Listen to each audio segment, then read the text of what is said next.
Chop chop.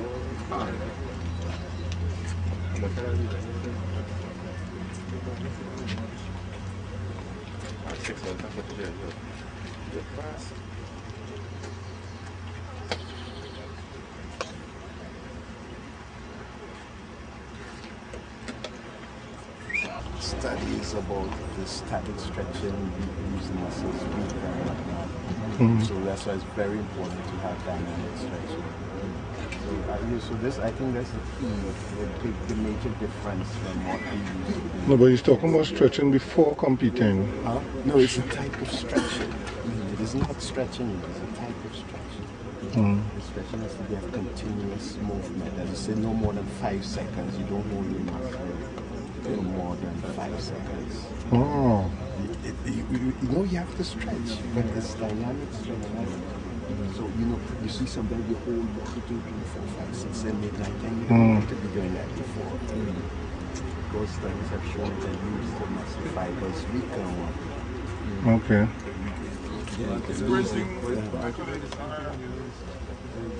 You're not holding it, you're holding it.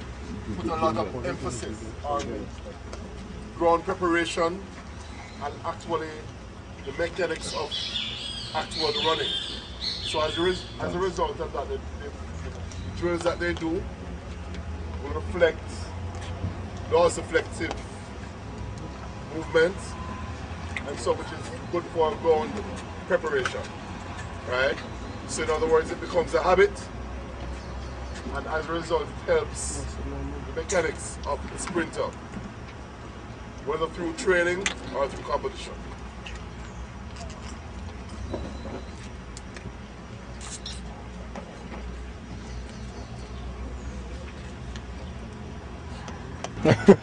Pumpy, eh?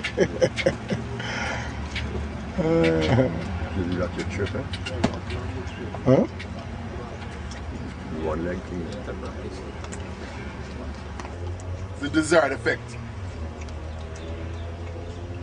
So when you're putting together your warm-up schedule, you don't create too much or overload any area, but just enough to get the desired effect.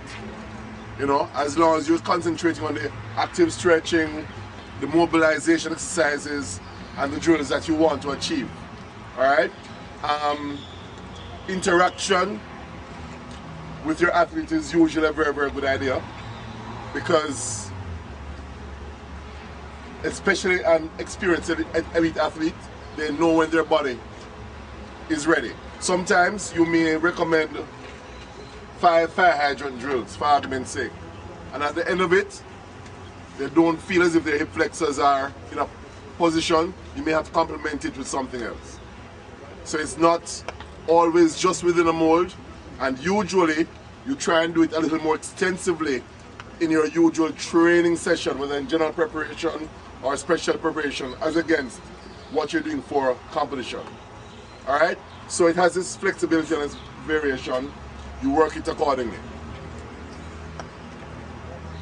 They're now all my 10 ready, and they're going to take 10 minutes of cool off, and then they're going to get ready to do some starts. All right? Just reset the two. Even though for some persons, sprinters doing 5K road races, because it is felt like in the background it's easy to just run, and get fit. Now, for a more scientific approach, you'll find that you can create the same type of loading in terms of mileage or distance for your athlete, your sprinter, without recruiting or killing the fast twitch fibers within their bodies. Because that is what you need to constantly work on in order to get your sprinters as fast as possible. So for example, there are some people who their sprinter will never do anything more than 300 or 400 meters at any time whatsoever. No part of their program. If you want them to do 3,000 meters today, it's best you give them 3,000 meters worth of 300, 300. So that they can still go at a pace which is conducive to sprinting.